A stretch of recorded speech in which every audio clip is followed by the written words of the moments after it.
Shalom, Urajot. Buenas noches, ¿cómo estamos? Es un gusto tenerlos hoy nuevamente en este canal. En verdad me estoy gozando con lo que el Eterno está haciendo. Estoy muy contento de dar este primer estudio de 3 que le he puesto la tríada, que se llama Rumbo al Reinado Milenial. Y bueno, para mí es un gozo, es un placer dar a conocer lo que el Eterno nos está impartiendo a todos ustedes. Nos da mucho gusto que nos escriben de muchas partes de naciones, nos escriben de muchas partes de países. Gracias por su interés. En verdad, esto lo está haciendo solamente el Eterno. Y bueno, pues, aunque ya vivimos estas 3 fiestas, ya salimos en esta semana, prácticamente el lunes terminó el Gran Shabbat, el 8º día de Sukkot, y bueno, terminamos las fiestas de otoño. Pero la verdad, no había yo grabado estos estudios, ya los había dado yo en la Quejilá, pero no los había grabado. Y hoy con mucho amor, con mucha pasión, pues vamos a entregar este estudio para que tú lo tengas en casa, lo puedas meditar y lo puedas estudiar. Entonces, simplemente para poner el fundamento, Proverbio 36 dice: no añadas a sus palabras para que no te reprenda y seas hallado mentiroso. Nosotros lo que podemos dar solamente son pistas de cómo es el proceso del rumbo al reinado milenial. Comprenden 3 fiestas: Yom Teruah, Yom Kippur y Sukkot. Te voy a mostrar en estos estudios algunas remembranzas, algunos conceptos sobre la pictografía hebrea. Y bueno, vamos a orar. Estoy en la madrugada de Shabbat, muy gozoso, ya preparándome para el estudio de mañana. Por cierto, vamos a terminar la primera carta a los Corintios. Mañana damos el capítulo 16, con eso cerramos la primera carta, bendito sea Hashem, y empezamos, lógico, con la segunda carta a los Corintios. Pero me he hecho el propósito de grabar estos estudios para ustedes. Vamos a orar, mis amados, para que el Eterno se gloríe, se glorifique a través de estos estudios, ya que no queremos palabra de hombre, queremos que el Eterno nos hable a través de su bendita Torah. Vamos a orar, ¿qué te parece? Abba Kadosh, te doy a ti toda la gloria. Gracias, Padre, porque hoy me convocas, papá, nos convocas a escuchar y ver este estudio que nos dará luz, Padre, a lo que son tus fiestas Kadosh, sobre todo estas 3 de otoño, con que cierra el año, Padre, de las lluvias tardías. Gracias, Padre, por todos los Bené Israel que estás levantando entre las naciones. Gracias, Padre, porque en México, en todas las naciones de Latinoamérica, de Estados Unidos, de Canadá, de África, de Asia, de Oceanía, papá, de Europa, tú estás levantando a todos esos esparcidos que están entre las naciones, esos huesos secos que tú estás soplando y estás levantando, Padre, que estábamos muertos en medio de nuestros delitos y pecados, pero tu aliento, Padre, de vida nos ha levantado y estamos regresando como ese hijo pródigo, como ese Efraín que vuelve a la casa del Padre. Gracias, Padre, que este estudio lleno de amor, lleno de sacrificio, papá, que llegue a donde tenga que llegar. Rompe toda barrera espiritual, rompe toda ceguera espiritual. Abba, que se caigan, que se terminen de caer las escamas, Padre, de muchos que van a ver este video, papá, no por casualidad, sino porque si lo están viendo y si lo van a ver, es porque tú los llamaste, tú los convocaste a escuchar de tu bendita palabra. Que se cumpla, Padre, las promesas de Hechos 3:21, que se restauren, Padre, el tabernáculo caído de David, para que entonces todos los hombres busquen de ti, Padre. Así que te damos toda la gloria a ti en el nombre precioso de tu Hijo amado Yeshua, nuestro Mashiach. Amén, amén y amén. Bueno, vamos a empezar entonces con la primer fiesta llamada Yom Teruah y vamos a entender cuál es su significado profético. Vámonos de lleno, como siempre. Vamos a sacar nuestra Torá en Génesis 1:14. Dice así: dijo luego Elohim: haya lumbreras en la expansión de los cielos para separar el día de la noche y sirvan de señales para las estaciones, para días y años. El Eterno en Génesis 1:14 nos señala, nos pone como señal, valga la redundancia, como señales en los cielos para que nosotros podamos entender cuál es la columna profética de los tiempos. La palabra estaciones no tiene nada que ver con las 4 estaciones del año que nosotros conocemos: primavera, verano, otoño, invierno. Estaciones tiene la palabra estaciones en el hebreo es muadim, que tiene que ver precisamente con los tiempos señalados, es decir, todas las fiestas Kadosh, ¿sí? Que nos están indicando momentos proféticos, roles proféticos. Entonces el Eterno ha dejado en los cielos las señales para los tiempos. Amén. Nosotros como estudiosos de la Torá tenemos que conocer cada fundamento profético, cómo se van desarrollando los tiempos para entender cuándo es el regreso del Mesías. Entonces el Eterno nos ha dejado estas señales. Mira, por ejemplo, en 1 Tesalonicenses capítulo 5, versículo 1, fíjate cómo le habla Pablo a los creyentes, a los gentiles que ya se están acercando al Mashiach. ¿Cómo le habla a ellos sobre los tiempos? Dice: pero acerca de los tiempos, es decir, acerca de los Moadim y de las ocasiones, no tenéis necesidad, hermanos, de que yo os escriba. Lógico, si están estudiando la Torá, si han estado estudiando la Torá con Pablo, entonces ellos entienden el rol profético de las fiestas. Entonces dice, por eso, no tienen necesidad, hermanos, de que yo os escriba. Porque vosotros sabéis perfectamente que el día de Adonai vendrá así como ladrón en la noche. Que cuando digan paz y seguridad, entonces vendrá sobre ellos destrucción repentina, como los dolores a la mujer encinta, y no escapará. Mas vosotros, hermanos, no estáis en tinieblas para que aquel día os sorprenda como ladrón. Es decir, nosotros que estamos en luz vamos a entender cuáles son los tiempos correctos de la venida de nuestro amado Yeshua. Dice, por eso el 4 dice, mas vosotros, hermanos, no estáis en tinieblas para que aquel día no los sorprenda como un ladrón en la noche. Porque todos vosotros sois hijos ¿de qué? De luz e hijos del día. No somos de la noche ni de las tinieblas. Amén, hermano. Entonces, ¿qué te quiero decir? Que Pablo está entendido de los tiempos y todos los estudiosos de la Torá conocen los tiempos. ¿Para qué? Para que no nos agarre, ahora sí, por sorpresa, que no venga en la noche. ¿Para quién va a venir en la noche? ¿Para quién? Para los que están en tinieblas. Pero tú y yo estamos estudiando la Torá, tenemos que entender por qué los tiempos son necesarios, por qué las Moadín son necesarias. Amén. Fíjate, las fiestas de primavera comprenden las 4 primeras fiestas de primavera son Pesach, y que todos tienen un rol profético. Todas ya las cumplió Yeshua HaMashiach en su primer venida. Las 4 fiestas de primavera ya las cumplió. Por ejemplo, tenemos Pesach.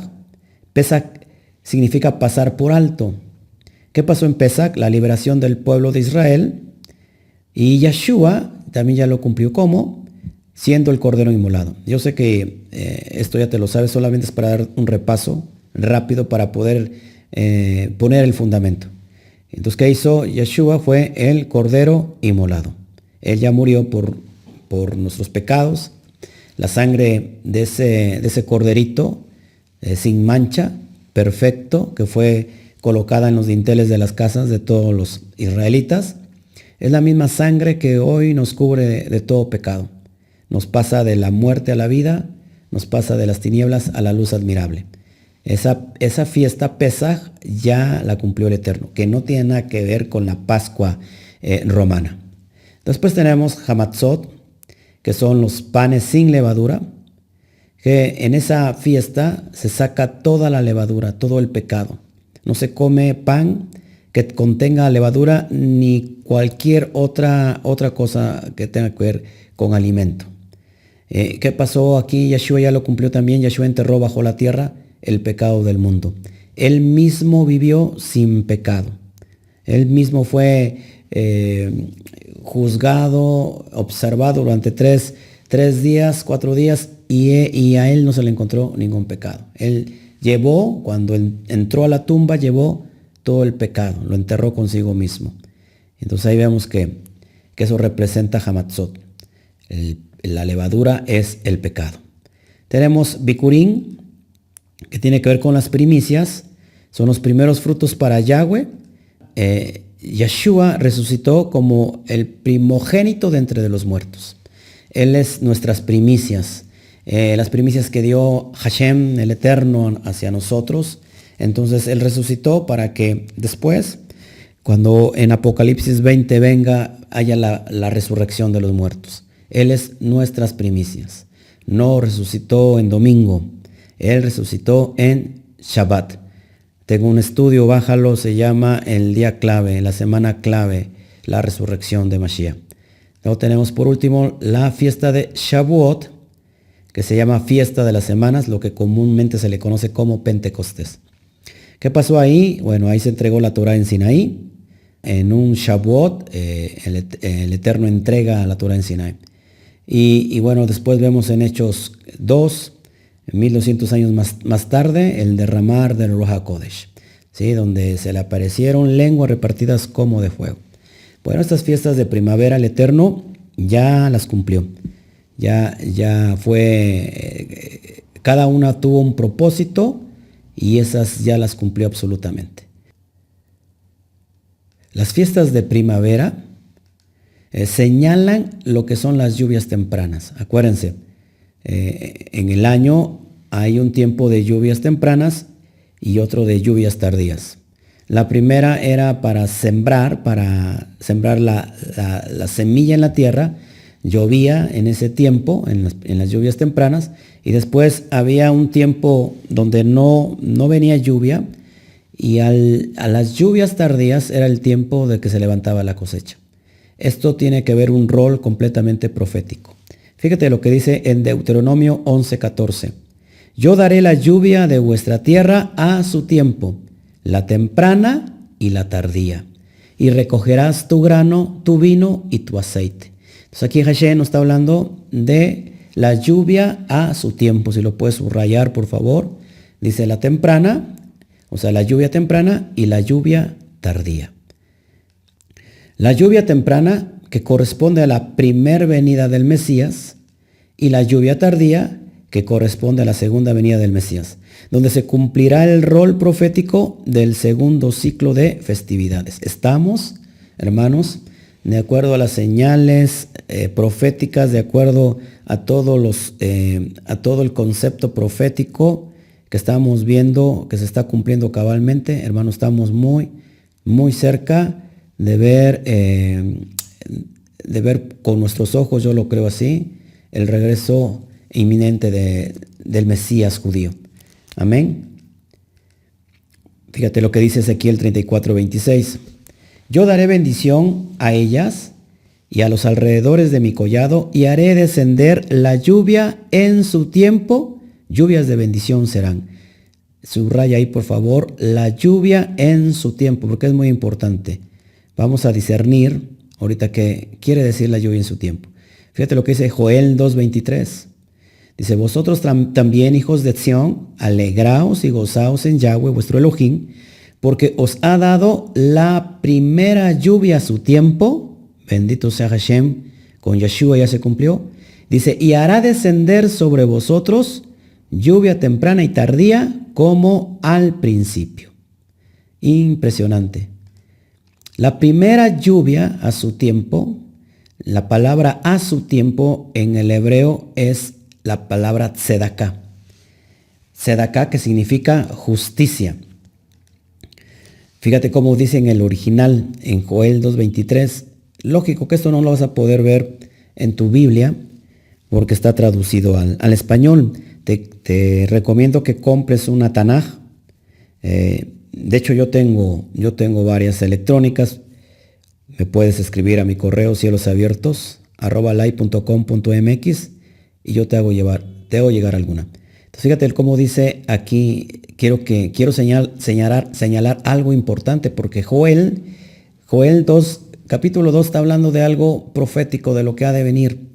Dice, hijos de Sión, gozaos y alegraos en Yahweh, vuestro Elohim, porque ha dado a vosotros, fíjate esto, ha dado a vosotros Aleph Taf, la lluvia de otoño con justicia, y hace caer para vosotros chubasco, lluvia de otoño y lluvia de primavera, como en el principio. Pero fíjate, lo que acabo de señalar aquí, dice que ha dado a vosotros Aleph Taf.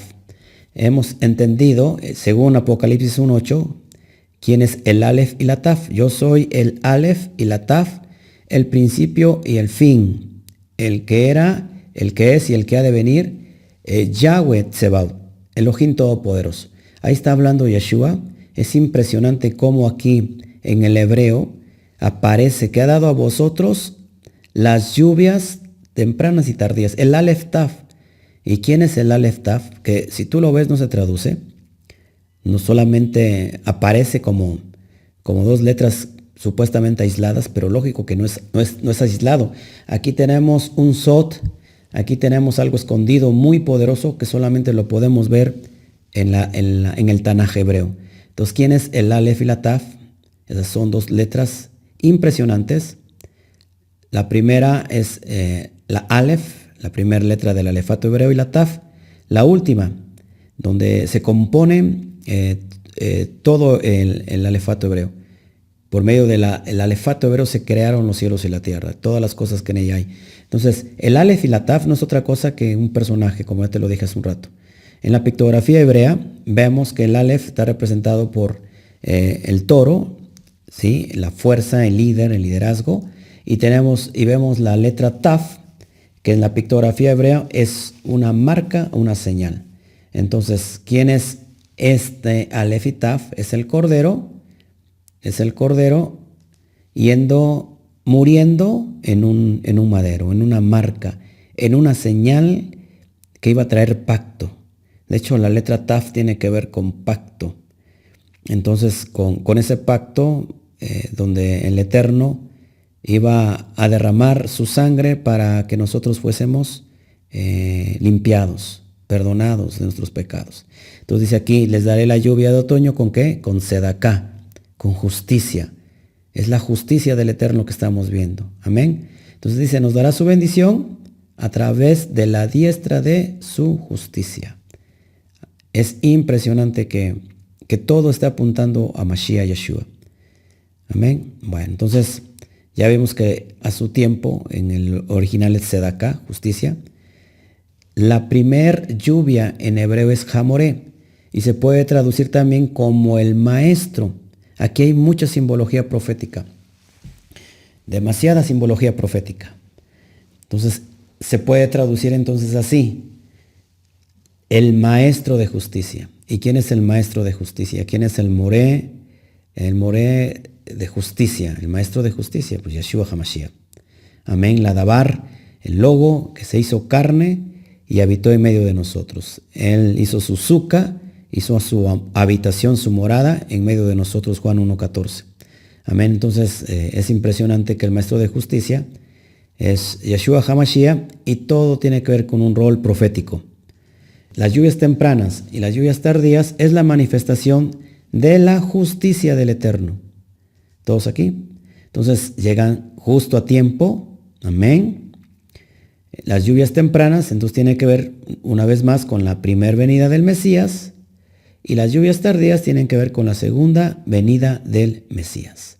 Todos hasta aquí vamos entendiendo que entonces las 4 fiestas primeras de primavera ya las cumplió el Eterno, ya su rol profético lo cumplió exactamente, por lo cual nos faltan las últimas 3 fiestas para que Él las venga a cumplir, que tienen que ver con el reinado milenial. La última tiene que ver con el reinado milenial. Vamos a ver Gálatas 4:4. Fíjate cómo habla que llega justo a tiempo.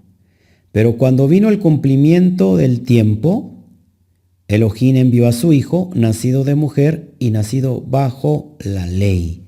Entonces, el cumplimiento del tiempo que está hablando aquí Rab Shaul está haciendo mención a las lluvias tempranas, es decir, a la primer venida del Mesías. Las lluvias tempranas y las lluvias tardías es la manifestación de la justicia del Eterno. Fíjate lo que dice 2 de Corintios capítulo 5 versículo 21. Dice que al que no conoció pecado por nosotros, lo hizo pecado para que nosotros fuésemos hechos justicia de Elohim en él. Por medio de él nosotros fuimos justificados. Amén. Qué impresionante. Ahora miremos entonces el rol profético y la perspectiva de lo que son las fiestas de otoño. Ya vimos las fiestas de primavera. Las fiestas de otoño marca la segunda venida, el cual es el ciclo profético para indicar la lluvia tardía. Estamos en el tiempo de la cosecha de almas, donde el Eterno va a recoger su cosecha en los 4 puntos cardinales de la tierra. Eso está hoy marcando en estos días, en estos tiempos proféticos, la lluvia tardía, la cosecha de almas. Fíjate lo que dice Santiago, capítulo 5, versículo 7. Por tanto, hermanos, tened paciencia hasta la venida de Adonai, hasta la venida del Adón. Mirad cómo el labrador espera el precioso fruto de la tierra, aguardando con paciencia hasta que reciba la lluvia temprana y la tardía. Es de cómo habla Jacob, el hermano menor de Yeshua. Dice, vuelvo a leerlo, es impresionante. Por tanto, hermanos, tened paciencia hasta la venida del Adón, es decir, hasta Yom Teruah. Mirad cómo el labrador espera el precioso fruto de la tierra, aguardando con paciencia hasta que reciba la lluvia temprana y la tardía. Amén. Miremos entonces, fíjense, Yom Teruah significa día de aclamación. Yom Kippur significa día de expiación. Y Sukkot, fiesta de las cabañas, fiesta de las enramadas. Y esto apunta ¿a qué? A la Tit Lavó, al reinado milenial. El que vino como corderito en el primer tiempo, en la temporada de las primeras lluvias, que vino como corderito, va a regresar en la temporada de las lluvias finales, de las lluvias tardías, como el león de la tribu de Judá, y entonces todo mundo escuchará su rugido. Yom Teruah. Amén. Bueno, entonces hay 3 pasos que culminan en el reino mesiánico, es decir, en el Atit Lavó. Precioso, precioso lo que estamos viviendo como Quejilá, como congregación. Nos gozamos con todas sus fiestas, estamos aprendiendo demasiado. Yo te invito en verdad que tú lo lleves a cabo. La bendición que se trae de guardar estos pactos, estas fiestas, es impresionante. Y esto simplemente es un ensayo de lo que ha de venir, es sombra de lo que ha de venir. Es como si nosotros ensayáramos para la boda las bodas del Cordero. Es como un ensayo, porque pronto nuestro amado regresará. Entonces yo te invito a que lo pongas por obra. Cualquier duda, tú me puedes escribir directamente, yo te voy a contestar. Es más, yo les invito a las próximas fiestas que van a ser ya para este año que viene. Yo les invito a celebrar Pesaj.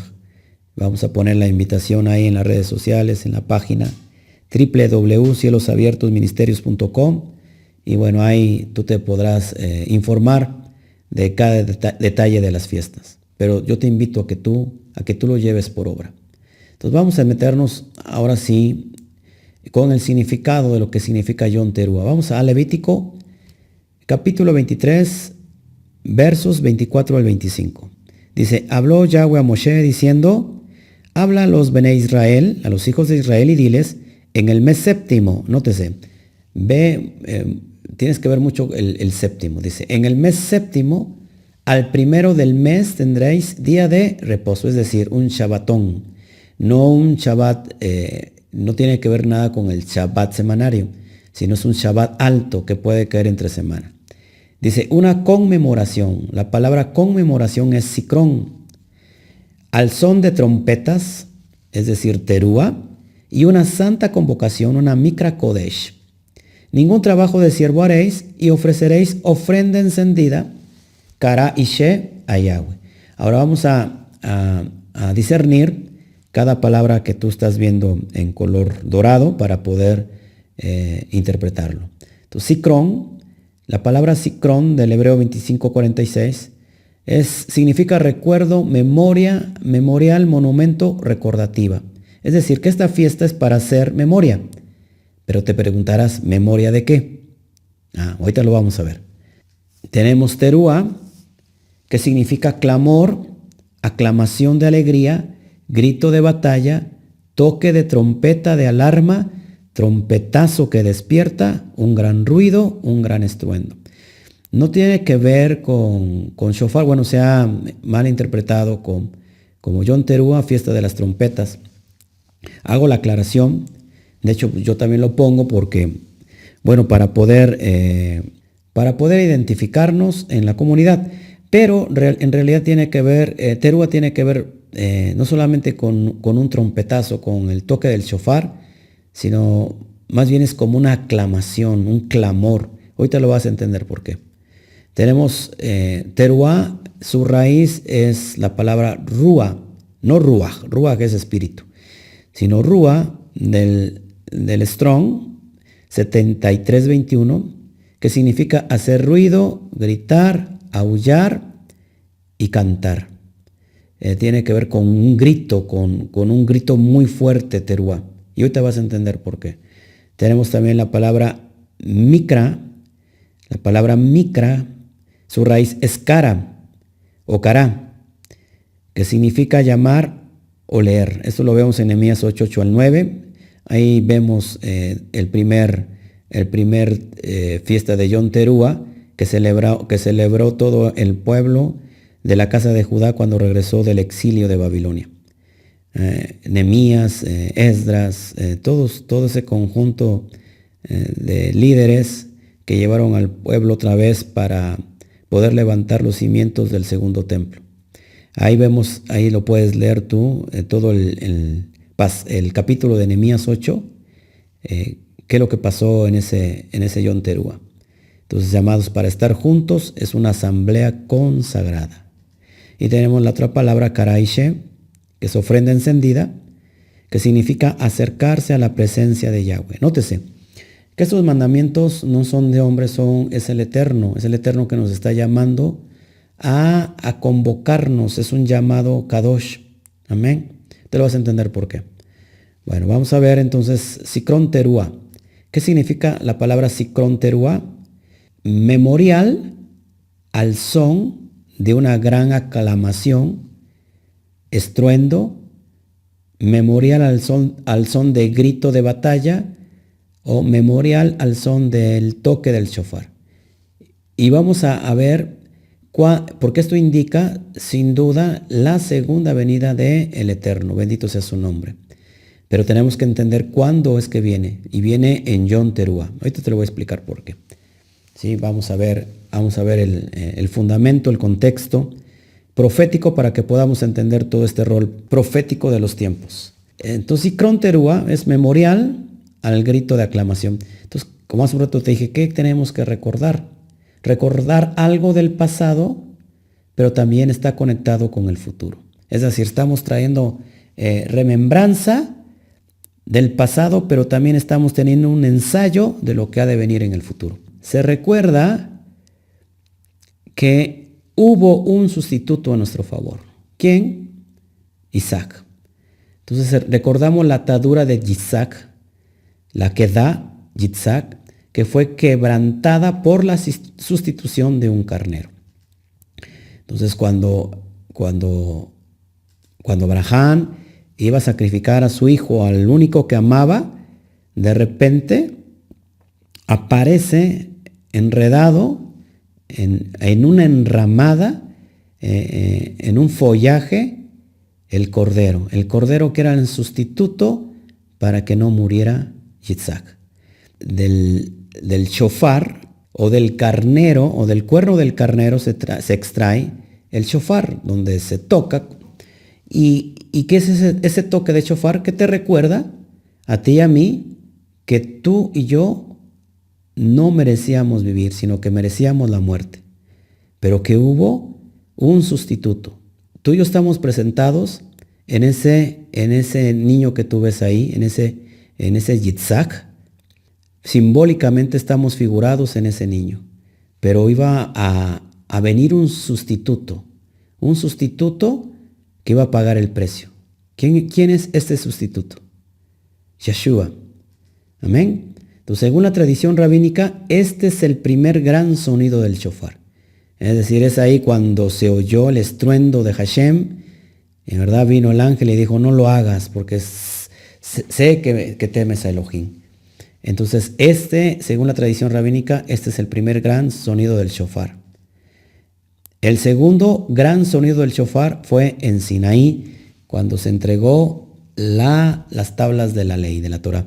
Lo vamos a ver más adelante en el estudio de Yom Kippur para que puedas entender lo que te estoy diciendo.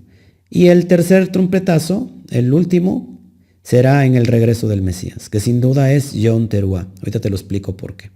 Entonces, hermano, así como Abraham llevó a Yitzhak a ese monte Moriah, que tiene que ver, su raíz tiene que ver con Moré, es decir, Yahweh llevó a Abraham al monte de la enseñanza. ¿Qué le iba a enseñar?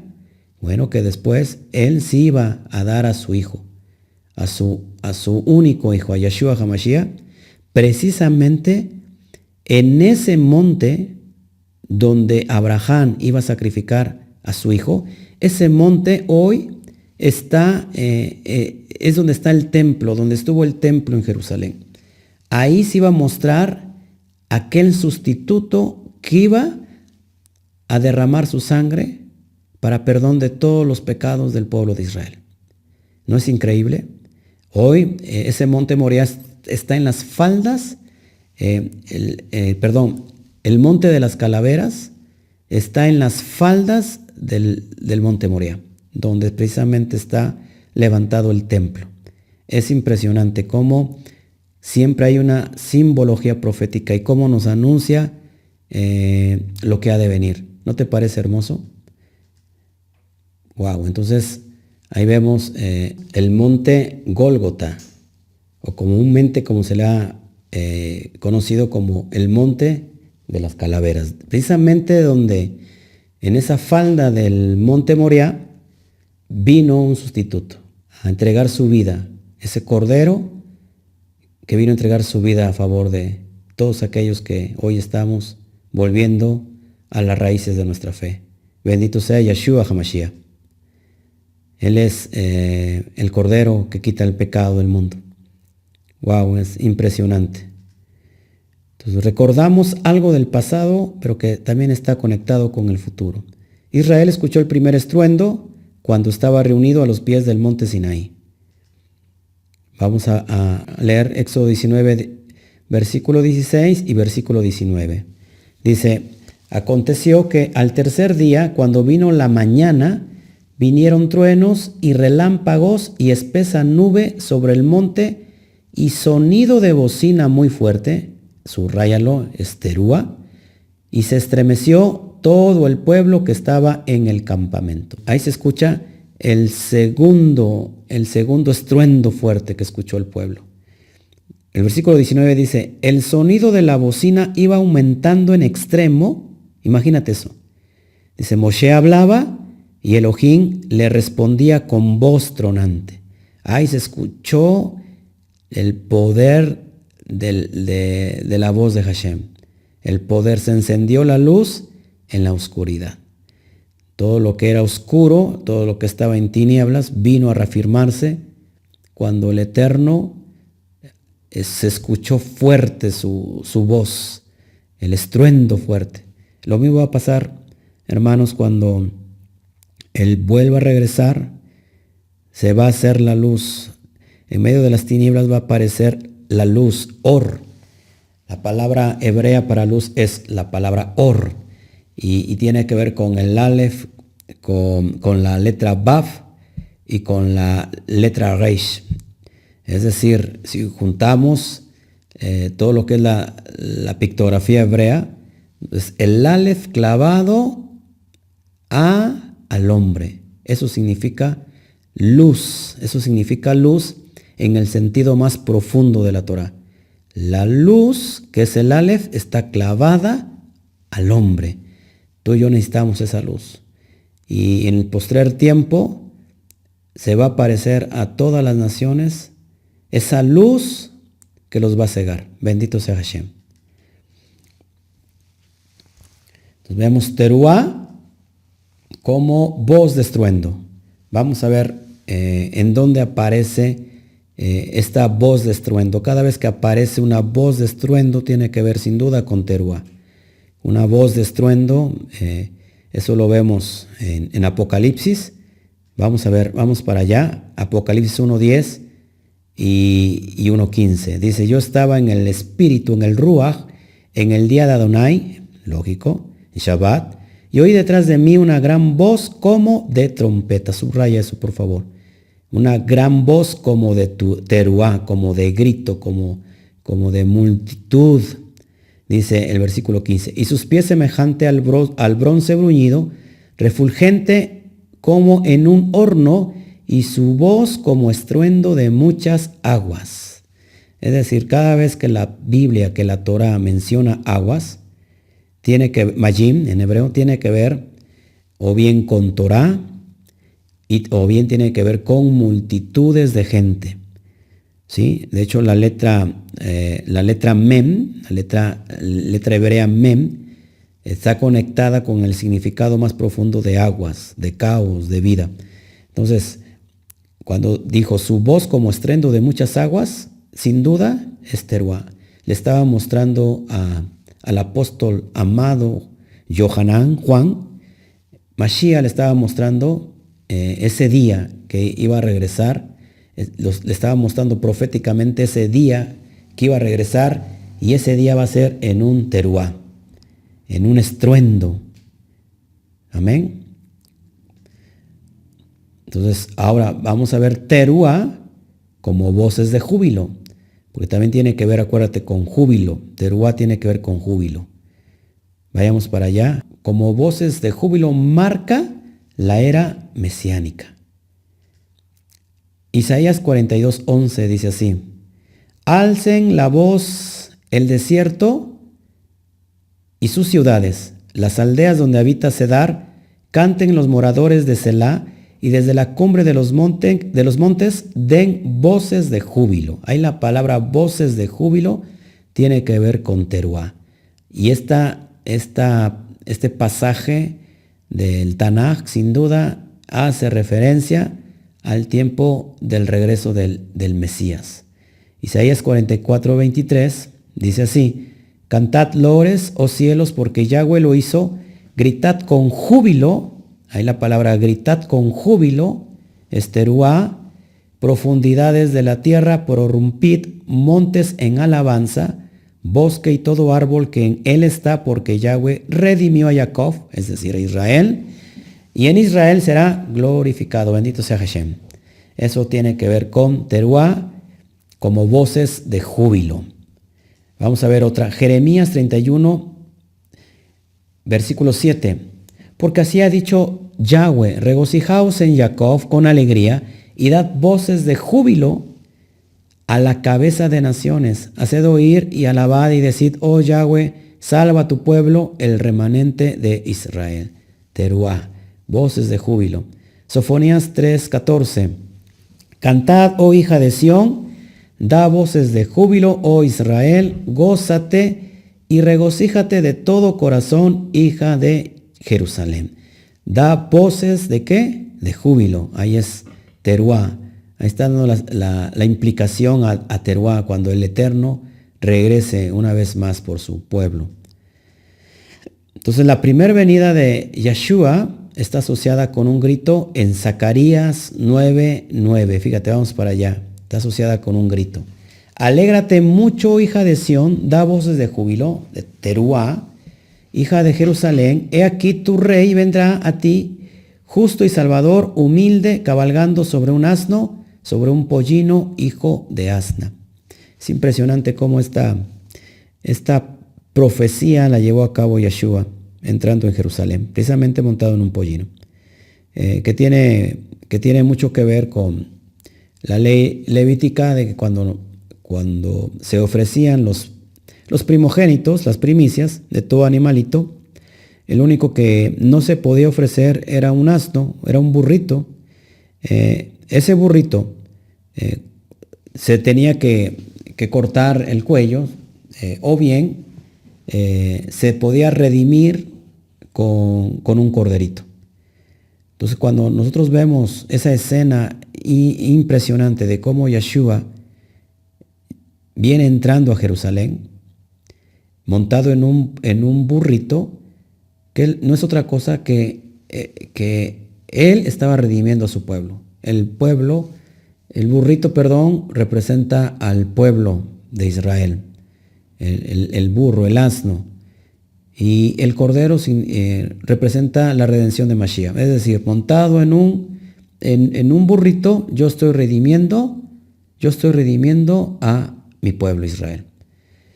Yo vi un testimonio de un hermano de Judá, un judío, que cómo se convirtió al Mesías Yeshua, y lo tomó como el Mesías de Israel.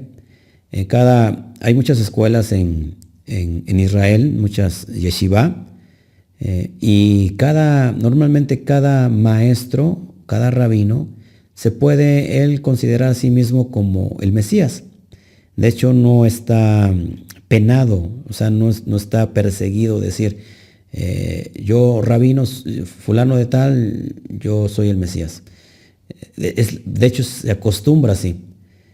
Bueno, el detalle de este joven, que veo el testimonio, lo vi en YouTube, él dice que en la yeshiva que estaba en Israel, bueno, pues tenía un rabino que a su vez tenía a su rabino que estaba en Estados Unidos. Y este rabino decía que ese rabino que estaba en Estados Unidos, él era el Mesías y que iba a venir. Y cuando él viniera, bueno, se iban a cumplir muchas profecías. Entonces el joven, viendo precisamente este pasaje de Zacarías 9:9, se pone a recapacitar increíblemente cuando ve que esta profecía la cumplió a exactitud Yeshua HaMashiach. ¿Saben qué hizo? Se quebrantó su corazón y dijo, ¿cómo he estado tan ciego? Y le preguntó a su rabino, oiga rabino, nuestro Mesías, ¿en qué va a venir? ¿Cómo va a venir a Jerusalén? ¿En qué va a venir en Jerusalén? Y le dijo, pues muy fácil, va a venir en un avión, porque tiene que venir de Estados Unidos a Israel. Entonces le dijo, ¿sabe qué? Él dice la profecía que viene cabalgando sobre un asno, sobre un pollino, hijo de asna.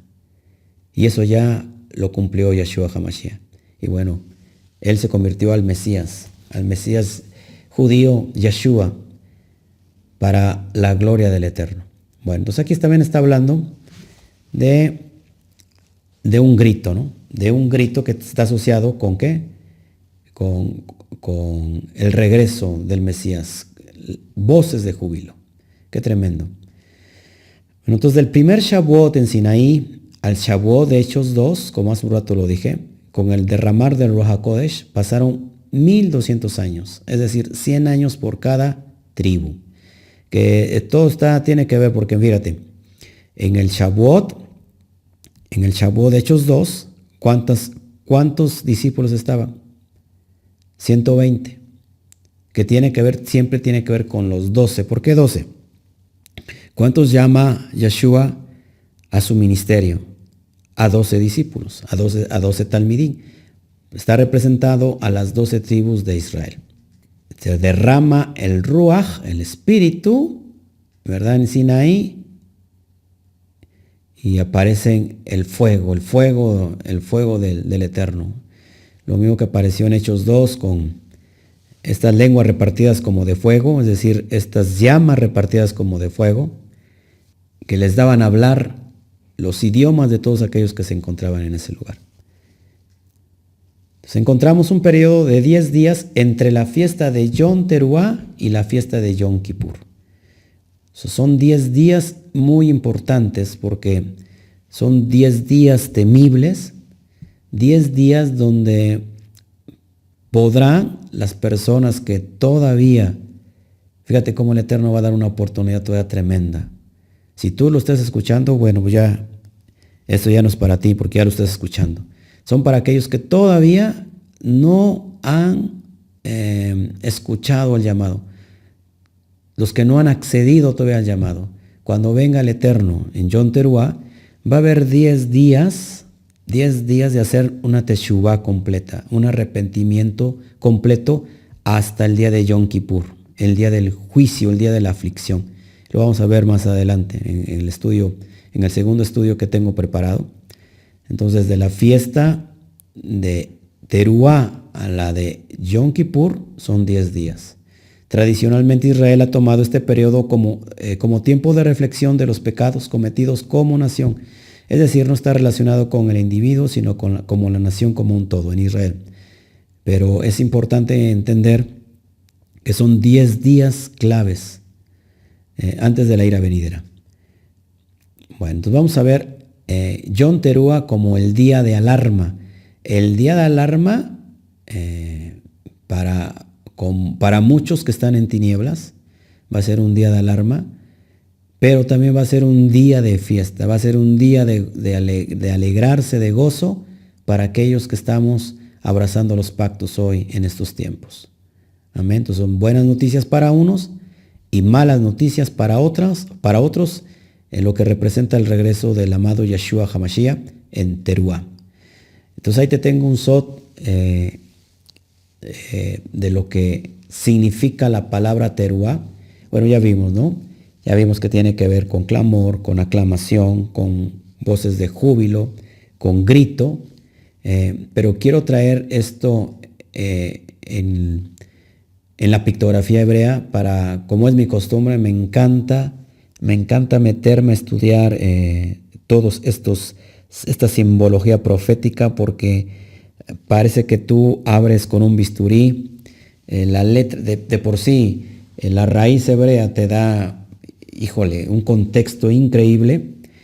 Luego, si tú metes un bisturí y todavía le buscas lo más profundo que es la pictografía hebrea, wow, te quedas en shock, así como me ha pasado. Entonces, vamos a ver desde la perspectiva más profunda qué significa Teruah. Por eso, lo que yo te voy a mostrar, estoy plenamente convencido, yo, Oscar Jiménez, estoy plenamente convencido de que el regreso del Mesías va a ser en Teruah. Te lo voy a mostrar por qué. Fíjate, la palabra, ya vemos que en el Strong significa júbilo, alarma, gritos, clamor, aclamación de gozo, un grito de guerra, estruendo de trompetas. Eso es lo que tiene que ver con Teruah. Pero te voy a mostrar entonces la profundidad de la pictografía hebrea. Tenemos que la letra Taf está representada por la pictografía como lo que ves ahí es como si fuera una cruz, que en realidad significa marca, señal, ¿sí? Tenemos la letra Reish, que es una cabeza. Tenemos la letra Bab, que tiene que ver con clavo, con estaca. Tenemos la letra Ayin, que tiene que ver con ojo. Y tenemos la letra Hei, que tiene que ver con, así como un ente que está levantando las manos, tiene que ver con revelación, con adoración. Bueno, te preparé una tabla para que podamos entender todo el significado de cada de estas 5 letras que son muy importantes. Vamos a estudiarlas por separado. Por ejemplo, la letra Taf, que significa marca, significa señal, significa pacto. Esa es la letra Taf. La letra Geish, la letra Reish, que tiene que ver con cabeza de hombre, significa cabeza, persona, también tiene que ver con lo más alto, ¿cuál es la parte física de tu cuerpo que está más alta? Pues la cabeza. Tiene que ver con lo más alto, tiene que ver con el clímax, tiene que ver también con primicias y está relacionado con el Mesías. Acuérdate, ¿quién es el Mesías de la Kehilá? ¿Quién es la cabeza de la Kehilá? Yeshua HaMashiach. Entonces tiene que ver también con el Mesías. Tenemos la letra Bab, que tiene que ver con clavo, con estaca, es para unir 2 cosas. Estaca, clavo, unidad. ¿Sí? Como te dije hace un rato, es con lo que se unían 2 tiendas entre sí. Y tiene que ver con el valor numérico de la letra Bab, es el 6. El 6 está representando ¿a quién? ¿Cuál es el número de hombre? El 6. ¿Por qué? Porque en Génesis vemos que en el día 6º terminó haciendo la obra con el hombre y al 7º descansó. Entonces el número 6 tiene que ver con hombre. Tenemos la letra Ayin, que tiene que ver con ojo, con visión. También su valor numérico es el número 70. Ahorita vas a entender por qué 70 naciones. 70 tiene que ver con todas las naciones del mundo.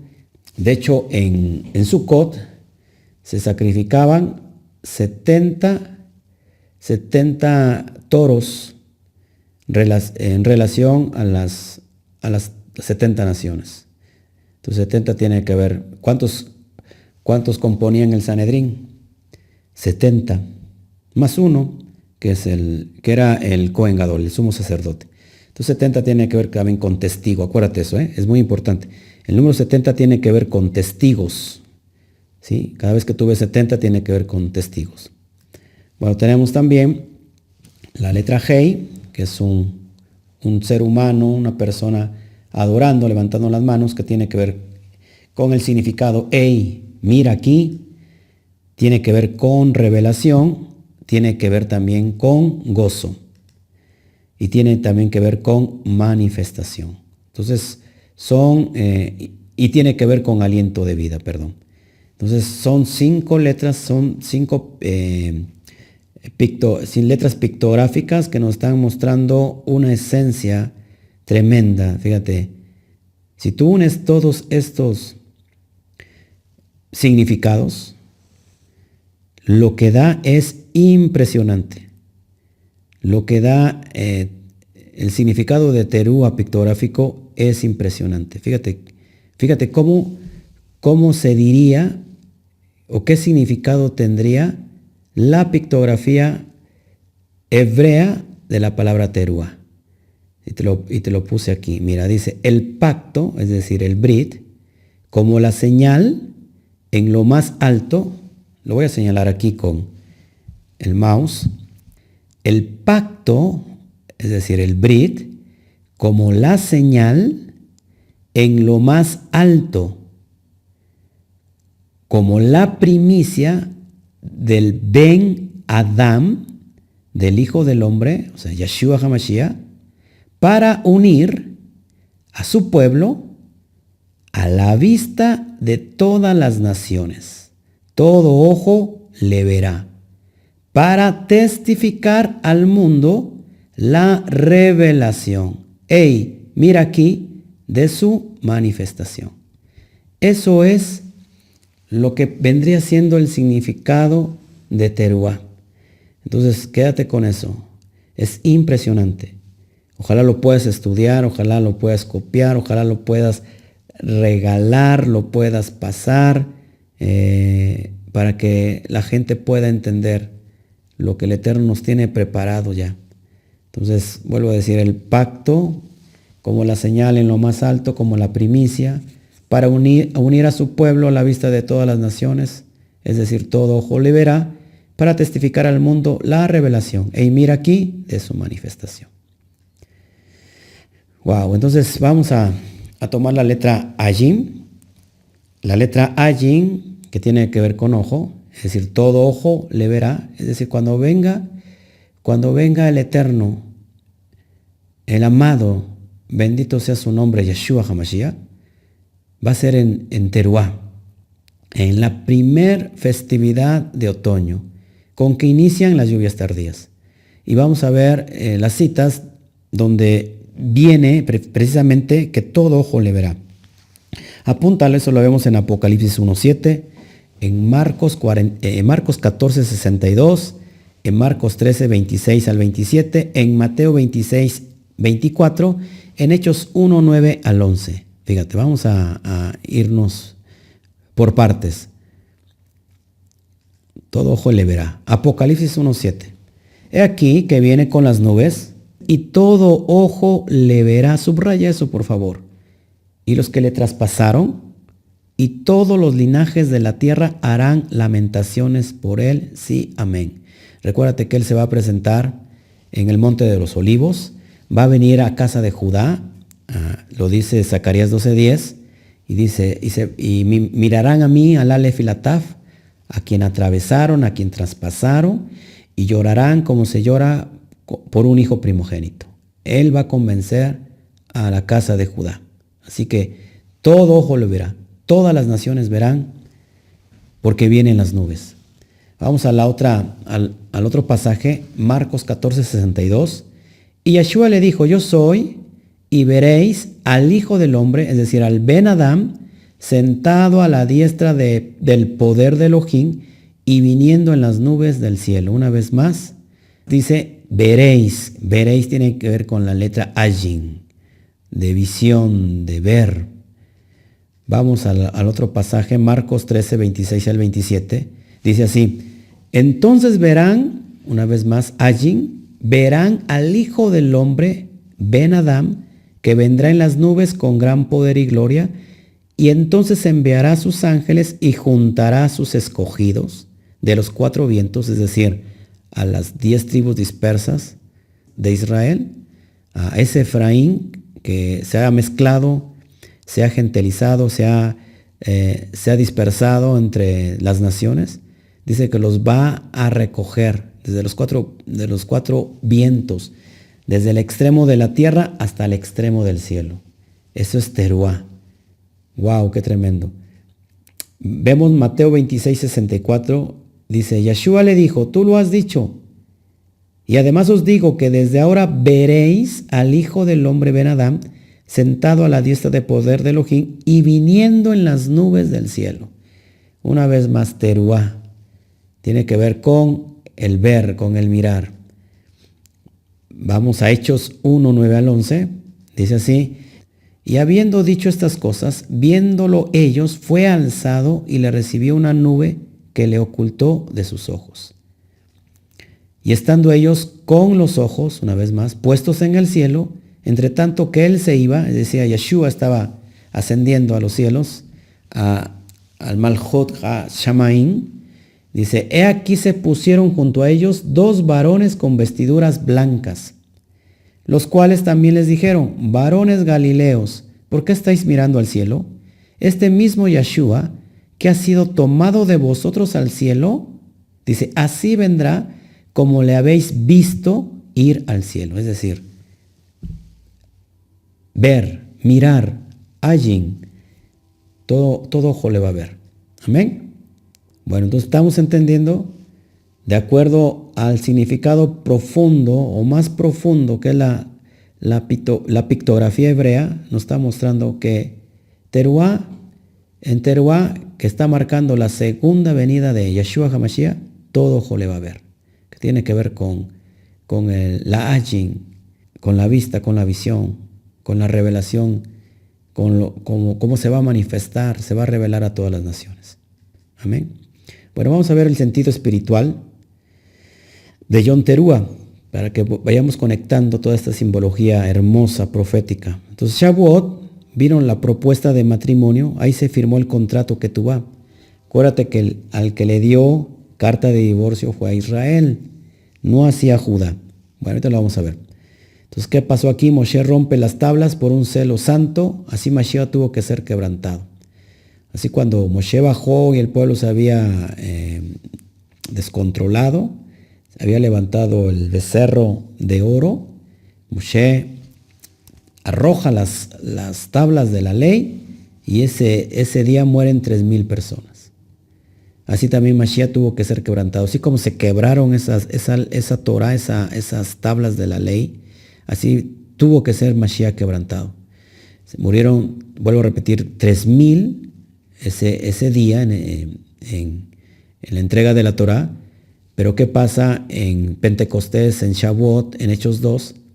En el primer discurso de Pedro de Kefa, ¿cuántos se convierten? Igual, 3,000. Es decir, se trata de una reconciliación.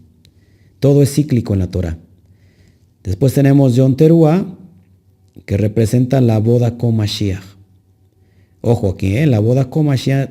Una cosa es la boda con Mashiach y otra cosa es la cena de las bodas, que ya después lo vamos a ver. También Yahweh extrajo del costado de Adán a su mujer, a Java. Eso lo vemos en Génesis 2:21. ¿Qué significa? Mashiach tuvo que morir para sacar de su costado a la que iba a ser su esposa. Génesis 2:21 dice así. Entonces Yahweh, Elohim, hizo caer en sueño profundo a Adán, y mientras éste dormía, tomó una de sus costillas y cerró la carne en su lugar. Así como Adán se le extrajo de su costilla su mujer, así también a Yeshua HaMashiach de su costado, donde salió agua y sangre, agua que significa la Torah, y sangre que significa la redención de nuestros pecados. Ahí donde nace la Keilah, nace la novia, por lo cual había pagado el precio para ir a recogerla, para pagar por el moar de esa novia, que ahorita lo vamos a ver. Entonces, de su costado se extrae a la novia, a la Keilah. Entonces Yeshua fue traspasado para crear a la novia, que es la Keilah. Eso lo vemos en Juan 19:34, salió agua y sangre de su costado. Él se presenta con esa marca en el milenio.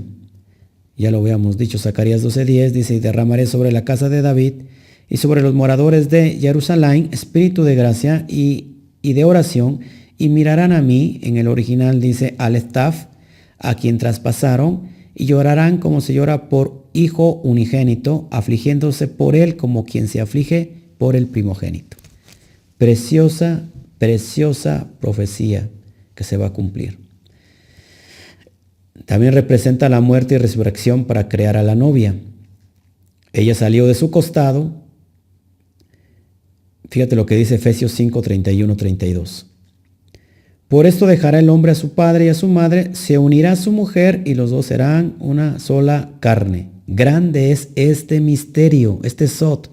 Mas yo digo esto respecto de Mashiach y de la Keilah. Entonces aquí hay un misterio que se le revela a Pablo. Bueno, ya he dado mucho estudio sobre eso. Ese misterio lo vemos en Efesios, lo vemos en Gálatas, lo vemos en Romanos 7. El misterio de que esa mujer, Gomer, que se fue con sus amantes, que adulteró y se le dio carta de repudio, carta de divorcio, pues una vez que ella se vuelve a casar, el marido no la puede volver a tomar. El esposo no la puede, el primer esposo no la puede volver a tomar. ¿Sí? Tendría que morir para que ella sea libre de esa ley, de la ley del adulterio. Es un misterio que se le revela a Pablo. ¿Quién es esta novia? Bueno, pues las 10 tribus perdidas de la casa de Israel. Bueno, las 12 tribus en realidad. Ahorita lo vamos a ver. Fíjate, entonces, bodas del Cordero tiene que ver con Teruah. Oseas 2:19 dice así: y te desposaré conmigo para siempre, te desposaré conmigo en justicia, juicio, benignidad y misericordia. El libro de Oseas, que tiene que ver con su raíz de salvación, te recomiendo que lo leas todo. Es impresionante cada símbolo profético que está ahí inmiscuido. Es impresionante. Yo no he grabado aún todo el libro de Oseas, verso por verso, lo voy a hacer muy pronto, pero te vas a enamorar, nada más escuchando, nada más y viendo toda la riqueza del libro de Oseas, que Oseas tiene que ver, lógico, con este personaje poderoso que es Yeshua HaMashiach. Si tú y yo nos queremos casar y celebrar las bodas del Cordero, bueno, pues hay condiciones para el matrimonio. Número 1, o una condición sería tener la ciudadanía de Israel por linaje o por elección. Ahorita te lo explico por qué. Efesios 2, 12, 14 dice así: en aquel tiempo estabais sin Mashiach, alejados de la ciudadanía de Israel y ajenos a los pactos de la promesa, sin esperanza y sin Elohim en el mundo. El versículo 11 dice: a ustedes los gentiles, en otro tiempo estaba sin Mashiach. O sea, aquí le está hablando a los dispersos, a la casa del norte, a los que se fueron en la dispersión y nunca recuperaron su identidad, a esas 10 tribus, de la casa de Israel, esas ovejas perdidas que andaba buscando Yeshua, que decía: yo he venido a buscar las ovejas perdidas de la casa de Israel. Entonces estaban lejos de la ciudadanía de Israel. Pero ahora en Mashiach Yeshua, vosotros que en otro tiempo estabais lejos, habéis sido hechos cercanos por la sangre de Mashiach. Porque Él es nuestra paz, que de ambos pueblos, ¿cuáles ambos pueblos? Casa del norte y casa del sur. Casa de Israel y casa de Judá. De esos ambos pueblos hizo uno. Ezequiel capítulo 37. Derribando la pared intermedia de separación. Él abolió las enemistades. ¿Sí? En esa marca, en esa señal, en esa taf. Vemos Éxodo 19, 5 al 6. Si yo no soy israelita, que de hecho con mucha seguridad te digo que tú puedes ser israelita. Biológicamente tú puedes ser israelita. Ya es otro tema que después hablaré. Pero si yo no tengo el linaje de Israel en mis venas, lo puedo hacer por elección. Fíjate, Éxodo 19, 5, 6 dice: ahora pues, si diereis oído a mi voz y guardareis mi pacto, vosotros seréis mi especial tesoro sobre todos los pueblos, porque mía es toda la tierra. Y vosotros me seréis un reino de Kohanim, o sea, de sacerdotes, y de gente Kadosh. Estas son las palabras que dirás a los Benei Israel. Es decir, por elección puedo abrazar yo los pactos para convertirme al Elohim de Israel. Es impresionante cómo el Eterno nos da esas oportunidades. Entonces, en el matrimonio hebreo, el padre escoge a la novia. Eso se llama Sidukim. Génesis 24 es cuando Abraham manda a Eliezer a buscar a Rebeca. ¿Sí? Le va a buscar esposa, novia para su hijo Yitzhak. Juan 15, 16, fíjate lo que dice: no me elegisteis vosotros a mí, sino que yo os elegí a vosotros y os he puesto para que vayáis y llevéis fruto, y vuestro fruto permanezca, para que todo lo que pidierais al Padre en mi Shem, en mi nombre, Él os lo dé. Entonces, ¿quién nos eligió? Yahweh. Entonces, otro punto importante para el matrimonio hebreo, dice que los novios hacen compromiso matrimonial, eso se llama ketubá, es decir, la firma, el contrato nupcial. Se establece ahí mismo el precio, los derechos de la novia y las promesas de parte del novio. Jeremías 2:2, fíjate lo que dice: anda y clama a los oídos de Jerusalén, diciendo: así dice Yahweh, me he acordado de ti, de la fidelidad de tu juventud, del amor de tu desposorio, cuando andabas en pos de mí en el desierto, en tierra no sembrada. Ahí le está hablando a casa de Israel. La palabra desposorio tiene que ver con la firma, con el contrato matrimonial. El desposorio, los novios firman el contrato, no viven juntos. El novio se va a preparar morada para la novia. Cuando él cree que ya está listo, el padre da el visto bueno y entonces le dice: puedes ir por la novia, para que entonces se consume ya el acto matrimonial. Amén. Entonces establece el dote por la novia, es el moar, es decir, el precio que se le tiene que, el dote que se le tiene que dar a la novia. En Génesis 24:10 dice, y el criado tomó 10 camellos de los camellos de su señor y se fue, tomando toda clase de regalos escogidos de su señor, y puesto en camino llegó a Mesopotamia, a la ciudad de Nacor.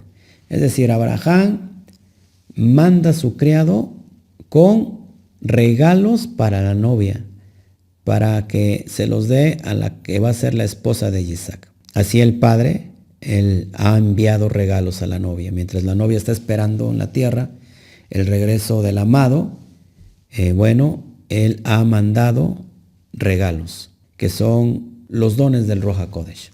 Fíjate lo que hizo Abraham cuando envió a su criado para escoger novia para su hijo Yitzhak. Fíjate, el criado tomó 10 camellos de los camellos de su señor y se fue, tomando toda clase de regalos escogidos de su señor, y puesto en camino llegó a Mesopotamia, a la ciudad de Nacor. Él envió regalos. Esto significa, está pagando, se establece un dote, un moar por la novia. Primera de Pedro 1:18 al 19, vemos cuál es el moar, cuál fue el precio, la sangre del cordero.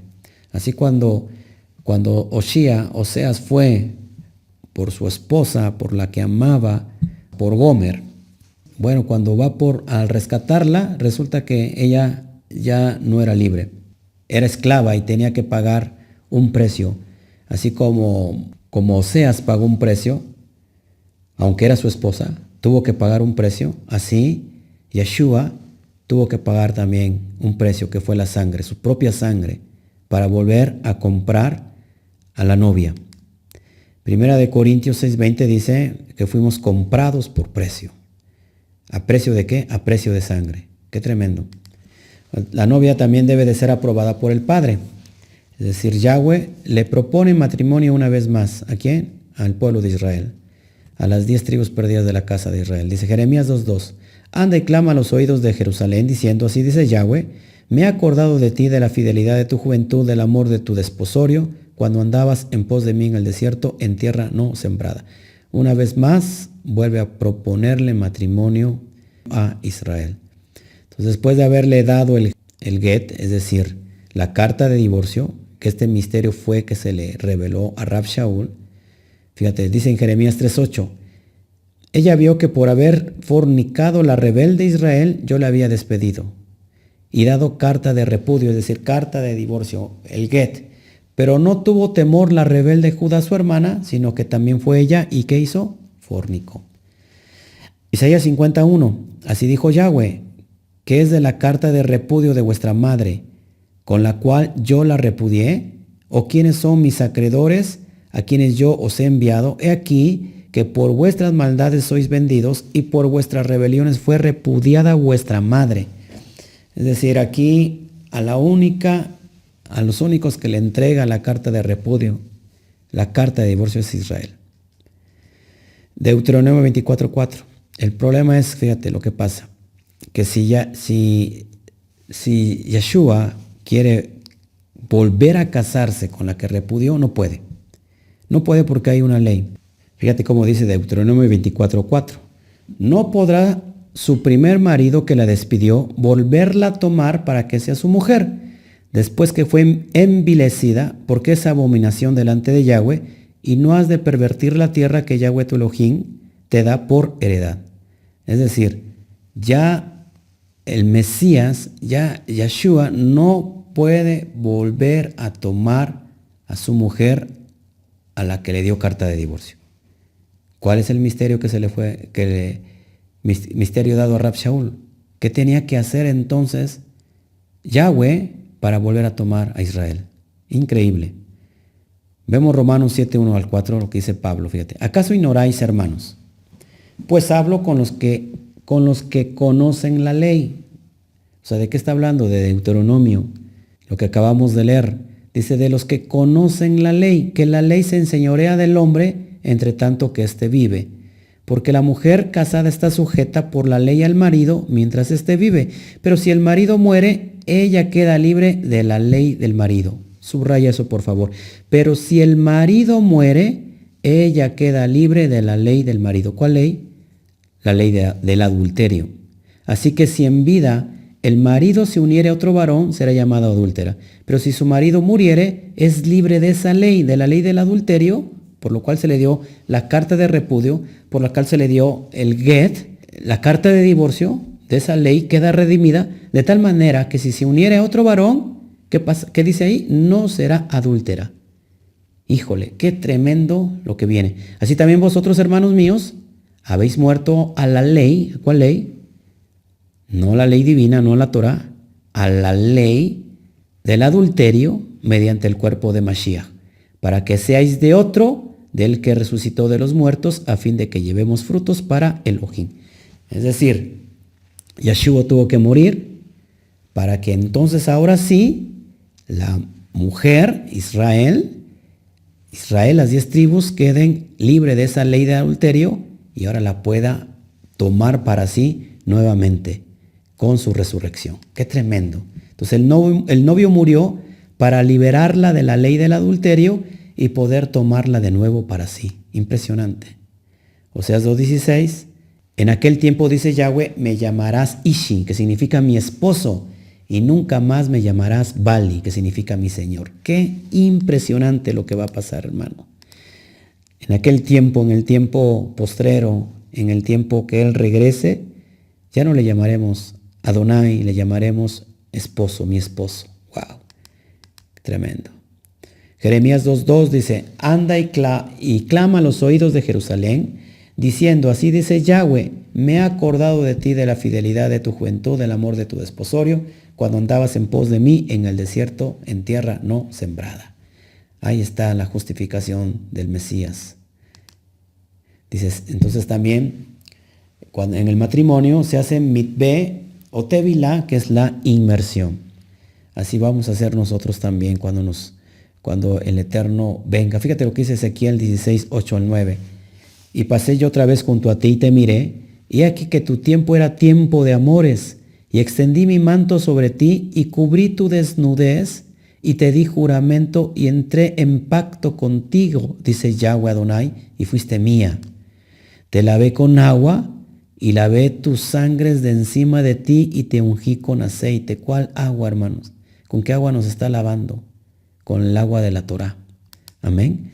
Vamos a hacer inmersión, vamos a hacer tevilá. Los regalos de la novia. Es otra sección donde la novia recibe regalos. En el hebreo es matán. ¿Cuáles son estos regalos? Los dones de Ruach HaKodesh. Así como Abraham también envía regalos a la futura esposa de Yitzhak, así también el Padre nos está enviando los dones de Ruach HaKodesh, que es de Efesios 4:11. Qué impresionante. Se comparte una copa como recordatorio. El padre del novio llevaba una ánfora de vino y servía una copa. Le tomaba el padre, la novia y el novio. De esta manera aceptaban el trato y se anunciaba la primer trompeta. Es cuando el novio estaba preparándose ya para ir por la novia. El novio regresa a la casa del padre a preparar el aposento nupcial, es decir, la jupá. Él está preparando, por lo regular es todo un año, más o menos, que empieza a levantar la morada, la casa, que es completamente supervisada por el padre, y el padre determina el tiempo donde el novio puede ir por la novia para consumar el acto matrimonial. Fíjate lo que dice Juan, capítulo 14, versículo 1-3. No se turbe vuestro corazón, creéis en Elohim, creed también en mí. En la casa de mi padre muchas moradas hay. Si así no fuera, yo os lo hubiera dicho. Voy pues a preparar lugar para vosotros. Y si me fuere, os prepararé lugar, vendré otra vez y os tomaré a mí mismo, para que donde yo estoy, vosotros también estéis. ¿Cuándo va a suceder eso, hermano? En Teruá. Él va a venir por la novia, y la novia tiene que estar preparada, tiene que estar velando. La novia se preparaba, sabía que venía de madrugada, normalmente venía en compañía de amigos, el novio tocaba el shofar, impresionante, tocaba el shofar y la novia salía llena de felicidad, lo abrazaba y se iban todos juntos y él la metía en la recámara nupcial, donde se consumaba el acto matrimonial. Wow, así va a ser el eterno Yeshua HaMashiach, bendito sea su nombre, que está preparando morada y que el Padre le va a indicar cuál es el tiempo donde Él va a venir por la novia. ¿Qué te parece? El Padre decidía cuál era el tiempo para consumar la boda. El Padre decía, bueno, ya está muy bien, terminaste todos los detalles, puedes ir por ella. Marcos 13:32 dice, pero de aquel día y de la hora nadie sabe, ni aun los ángeles que están en el cielo, ni el Hijo, sino el Padre. De hecho, Teruá también en la tradición rabínica se conoce como el día el día y la hora que nadie sabe, que solamente el Padre está determinado ya cuál va a ser el tiempo, pero sin duda nos estamos guiando por las Moedim, por los tiempos señalados en los cielos para poder entender el rol profético y cuándo va a ser el regreso. Entonces, está por cumplirse. La novia es consagrada y preparada, como hace un rato te lo comenté. Dice, el novio iba a buscar generalmente a la novia a la medianoche y la novia estaba, ¿qué? Velando. Estaba esperando, lleno de ansia, mientras se preparaba durante todo ese tiempo. Impresionante. Así tenemos que estar nosotros como esa novia velando, para que no nos agarre como esas vírgenes insensatas que fueron 5 prudentes, pero 5 fueron insensatas. Tenían la lámpara, pero algunas no tenían el aceite. Que a nosotros nos agarre con la lámpara y el aceite. Marcos 13, 33 al 37 dice así, mirad, velad y orad, porque no sabéis cuándo será el tiempo. Es como el hombre que yéndose lejos dejó su casa y dio autoridad a sus siervos y a cada uno su obra, y al portero mandó que velase. Velad pues, porque no sabéis cuándo vendrá el Adón de la casa, el Señor de la casa. Velad pues, porque no sabéis cuándo vendrá el Señor de la casa, si al anochecer, o a la medianoche, o al canto del gallo, o la mañana. Para que cuando venga de repente, ojo, cuando venga de repente, no os halle durmiendo. Y lo que a vosotros digo, a todos los digo, velad. Es decir, tenemos que estar alerta. Por eso Teruá es un día, es una trompeta de alerta, es un chofar de alerta, es un grito de alerta. Tenemos que estar velando, hermanos. El proceso final, ya cuando el novio va por la novia, en la tradición se estila que el novio levanta a la novia y la novia no puede pisar el umbral. O sea, tiene que ser cargada la novia para que no pise el umbral. Bueno, pues según ellos, la tradición, esto le trae mala suerte.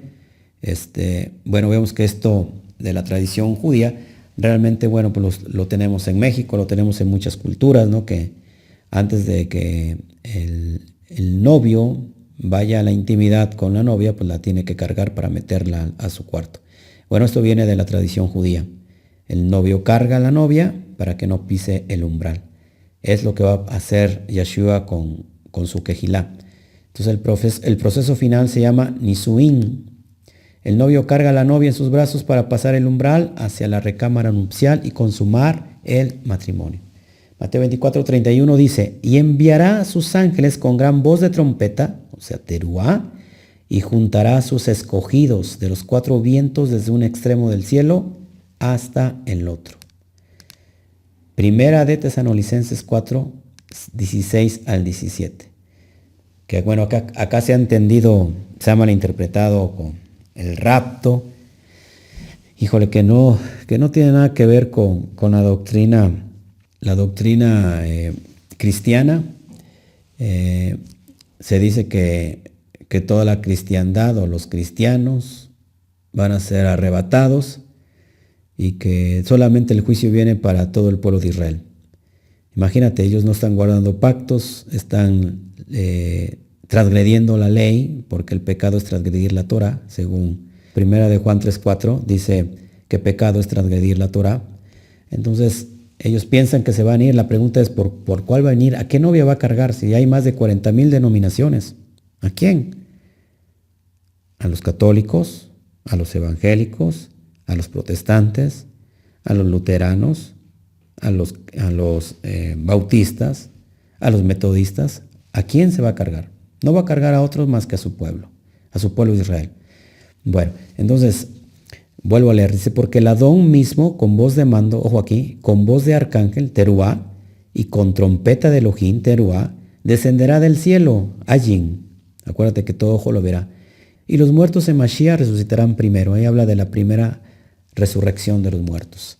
Luego, nosotros los que vivimos, los que hayamos quedado, seremos arrebatados juntamente con ellos en las nubes para recibir al Adón en el aire, y así estaremos siempre con el Adón. ¿Qué nos está dando a entender esto? Que aquí Yeshua va a cargar a la novia, bendito sea Hashem, a la Kehilá, a Israel. Otra cita, 1 Corintios 15, 51 al 52. Dice, he aquí os digo un misterio, un sot. No todos dormiremos, es decir, no todos van a morir. Dice, pero todos seremos, ¿qué? Transformados.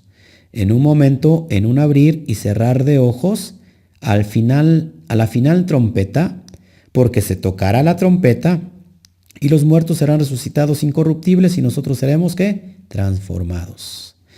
Eso sucede en Teruá, mis hermanos. Entonces reunirá a su pueblo de las 4 esquinas del mundo. O sea, va a cargar a la novia, la va a recoger de las 4 esquinas del mundo. No antes de la tribulación, es después de la tribulación. Sí nos va a librar de la ira venidera. Fíjate lo que dice Isaías 11:11. Asimismo acontecerá que en aquel tiempo que Yahweh alzará, ojo aquí, alzará otra vez su mano para recobrar el remanente de su pueblo que aún quede en Asiria, en Egipto, en Patros, en Etiopía, Elam, Sinar y Amat y en las costas del mar. Él nos va a alzar con su mano poderosa. Isaías 27, 12 al 13 dice, acontecerá en aquel día que trillará Yahweh desde el río Éufrates hasta el torrente de Egipto, y vosotros, hijos de Israel, ¿qué dice? Seréis reunidos uno a uno. Qué tremenda noticia. Dice, acontecerá también en aquel día que se tocará con gran trompeta, con teruá, con gran teruá, y vendrán los que habían sido esparcidos en la tierra de Asiria. ¿Quiénes fueron estos? Las 10 tribus perdidas de la casa de Israel, y los que habían sido desterrados a Egipto, y adorarán a Yahweh en el monte Kadosh en Jerusalén. Impresionante. Miqueas 4, 6 al 7. En aquel día, dice Yahweh, juntaré la que cojea y recogeré la descarriada, a la que afligí. Isaías 50 dice, Israel fueron ovejas descarriadas. Versículo 7 dice, y tendré a la coja como remanente y a la descarriada como nación robusta. Y Yahweh reinará sobre ellos en el monte de Sión desde ahora y para siempre. ¿Cuándo va a reinar? ¿Cuándo se va a ungir a Yeshua, a ese Mesías como rey, como la descendencia de David? Bueno, va a ser en Sucot. Y bueno, pues terminamos por hoy este estudio. Espero que haya sido de ayuda. Si tú estabas buscando recursos para entender Yom Teruá, bueno, pues es impresionante toda la simbología profética que existe tan solo en esta fiesta. Que vuelvo a repetir, estoy grabando una tríada, es decir, 3 estudios que nos están indicando ya lo que es el rumbo al reinado milenial. Hoy entregué Yom Teruá, voy a seguir grabando entonces Yom Kippur o Yom HaKippurim, y voy a terminar con Sukkot para que podamos nosotros juntar, reunir toda esta información pues que te compete a ti y me compete a mí. Porque bueno, yo estoy esperando el regreso del Mesías, yo quiero ser sellado en el Sefer Yaim, en el libro de la vida, y bueno, estar en los tiempos de la redención final. No quisiera yo tener todavía 10 días de arrepentimiento de Teshuvah, sino que desde este momento ya estar preparado, estar dispuesto a esperar la venida del amado esposo, del amado novio, que va a cargar a esa novia para llevarla y pasarla por el umbral y bueno, en esa recámara nupcial traer toda la justificación, consumar el matrimonio. Amén. Es impresionante. Entonces lo que viene, pues muchas gracias por permitirnos entrar en tu casa a través del canal de YouTube. Gracias por permitirnos entrar en tu corazón. Que Hashem te bendiga, que Hashem te multiplique, que sigas creciendo en la instrucción de la Torá. Estamos preparando muchos estudios similares a estos con profundidad. Y bueno, todavía tenemos ahí otros estudios muy fuertes que no he grabado. No he tenido el tiempo.